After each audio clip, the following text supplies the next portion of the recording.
आज के वीडियो में हम लोग बात करेंगे कि हम गोल्ड में कैसे इन्वेस्ट कर सकते हैं। तो पहले के टाइम में आपके जो म्यूचुअल फंड्स और शेयर्स होते हैं वो इतने पॉपुलर नहीं थे। क्यों? क्योंकि उस टाइम पे एक्सेसिबिलिटी और डिजिटलाइजेशन नहीं था। मतलब एक आम इंसान कोई भी म्यूचुअल फंड या शेयर इतनी आसानी से नहीं खरीद सकता था। पर गोल्ड उस टाइम पे बहुत पॉपुलर हो चुका था क्योंकि वो इजिली किसी भी ज्वेलर की शॉप पे मिल जाता था। तो लोगों का गोल्ड में इंटरेस्ट बढ़ा। क्यों? क्योंकि गोल्ड पहनने में भी काम आ जाता था और इसमें आप एक अच्छा इन्वेस्टमेंट भी कर सकते थे। ठीक है, तो अब हम बात करेंगे कि हम लोग गोल्ड कैसे ले सकते हैं। तो गोल्ड हम दो फॉर्म्स में खरीद सकते हैं। सबसे पहले होता है फिजिकल फॉर्म और सेकंड होता है वर्चुअल फॉर्म। अगर आप फिजिकल फॉर्म में गोल्ड खरीद रहे हैं मतलब आप खरीद सकते हैं कोई भी ज्वेलरी या गोल्ड का कॉइन या गोल्ड के बार।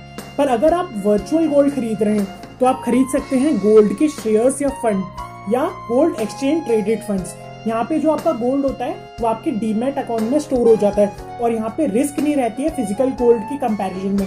क्योंकि फिजिकल गोल्ड कहीं भी चोरी हो सकता है, चाहे बैंक लॉकर में रखे या खुद के घर में रखे, चोरी होने का चांस है।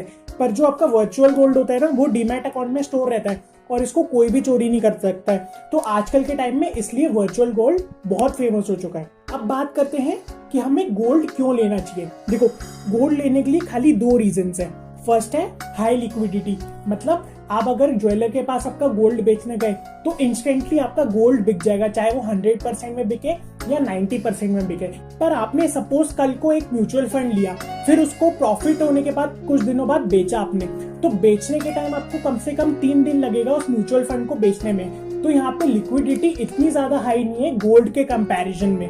तो इसलिए लोग प्रेफर करते हैं कि हम लोग गोल्ड लें क्योंकि इमरजेंसी के टाइम में गोल्ड इन्वेस्टमेंट हमेशा काम आता है। ठीक है, और नेक्स्ट है प्रॉफिटेबल रिटर्न्स। मतलब आज तक गोल्ड ने हमेशा प्रॉफिट ही दिया है, चाहे मार्केट कितना भी नीचे गया हो। पर कुछ टाइम बाद गोल्ड ने अपनी वैल्यू फिर से ऊपर रखी है और इसका ग्राफ हमेशा ऊपर ही रहा है, तो हमेशा इसने सबको प्रॉफिट ही दिया है। और जो गोल्ड होता है ना वो इनवर्सली प्रोपोर्शनल होता है इक्विटी के। अगर आपका इक्विटी बढ़ेगा तो गोल्ड हमेशा गिरेगा और इतने सालों से इक्विटी नीचे जा रहा है इसलिए गोल्ड की वैल्यू हमेशा बढ़ रही है। और गोल्ड को हम कभी पैसिव इनकम नहीं मान सकते हैं। मतलब लोग सोचते हैं कि हमारी एक एक्स्ट्रा इनकम है, ये इनकम नहीं है, ये खाली हमें तब पैसे देगा जब हम इसे बेचेंगे। तो ये पैसिव इनकम नहीं हुई, ये हुई कि आपकी इनकम इसमें फिक्स्ड हो जाएगी। कुछ साल बाद जब आप इसको बेचेंगे तभी आपके पास पैसा आएगा। और पैसिव इनकम क्या होती है? आपके जो और दूसरे सोर्सेज है उसमें से आपकी रेगुलर इनकम आना। ये रेगुलर इनकम नहीं है, ये आपने बेचा तो पैसा आया। आजकल गोल्ड में एक नया इन्वेस्टमेंट भी आ गया है, वो है सोवरिन गोल्ड बॉन्ड जो इशू करती है आरबीआई। ये बहुत सेफ ऑप्शन है कोई भी डिजिटल गोल्ड खरीदने का। मतलब यहाँ पे होता क्या है, आप एक गोल्ड खरीद लेते हो फिर ये लोग उसको बॉन्ड में रख लेते हैं। ठीक है, और ये होता है मैक्सिमम 8 साल के लिए और यहाँ पे आपको मिलेगा इंटरेस्ट 2.5% पर एनम का। ठीक है, और इसमें आप मैक्सिमम 4 kg तक का गोल्ड रख सकते हो। तो ये बहुत सेफ ऑप्शन है किसी भी डिजिटल गोल्ड को खरीदने के लिए। नेक्स्ट बात करें कि अगर हम ज्यादा अमाउंट का गोल्ड लेंगे तो हमें कोई डॉक्यूमेंट्स दिखाने पड़ेंगे कि नहीं।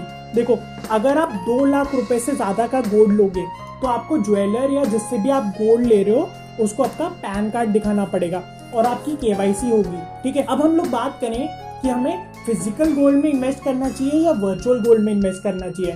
तो हमें फिजिकल या वर्चुअल गोल्ड लेने से पहले कुछ फैक्टर्स देखने पड़ेंगे, उसके बारे में हम बात करते हैं। देखो, अगर आप फिजिकल गोल्ड में जा रहे हो मतलब आप कोई ज्वेलरी ले रहे हो, तो अगर आपने ज्वेलरी ली उस पर लगेगा आपका मेकिंग चार्ज, और मेकिंग चार्ज होता है 6% से 14% के बीच में।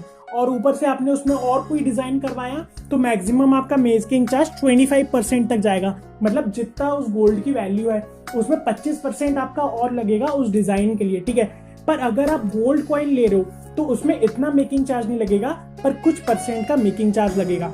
पर अगर आप वर्चुअल गोल्ड ले रहे हो तो आपको वर्चुअल गोल्ड में मेकिंग चार्ज देने की जरूरत नहीं है। अब हम बात करते हैं कि हम डिजिटल गोल्ड खरीद कैसे सकते हैं।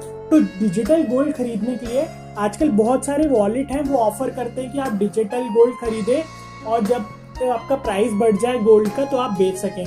तो वो वॉलेट्स हैं, पेटीएम से ले सकते हैं आप लोग या फोन पे से ले सकते हैं। ये दोनों सेफेस्ट ऑप्शन है कोई भी डिजिटल गोल्ड खरीदने के लिए। और अब आते हैं हम लोग प्योरिटी के ऊपर। तो प्योरिटी है सबसे बड़ा डिसएडवांटेज गोल्ड में, क्योंकि हर जगह आपको प्योर गोल्ड नहीं मिलता है। तो हमेशा किसी भी रजिस्टर्ड दुकान से ही गोल्ड खरीदे और उसमें हॉलमार्क का साइन देखें। ओके, नेक्स्ट बात करते हैं हम लोग कि टॉप गोल्ड के फंड्स कौन कौन से हैं अगर हम लोग डिजिटल गोल्ड खरीद रहे हैं या म्यूचुअल फंड्स में लगा रहे हैं। तो सबसे पहला है Axis gold fund, okay. Next है Aditya Birla sun life gold fund. Third Canara Robeco gold saving fund. और लास्ट है HDFC गोल्ड फंड।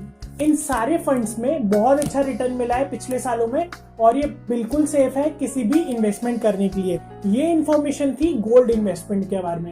अगर आपको शेयर मार्केट्स, बिटकॉइन से म्यूचुअल फंड्स के बारे में जानना है तो इस चैनल में एक प्लेलिस्ट है म्यूचुअल फंड्स एंड इन्वेस्टमेंट नाम करके, उसमें जाके आप लोग देख सकते हैं। अगर आपको ये वीडियो पसंद आई हो तो प्लीज लाइक करें और प्लीज सब्सक्राइब करें इस चैनल को।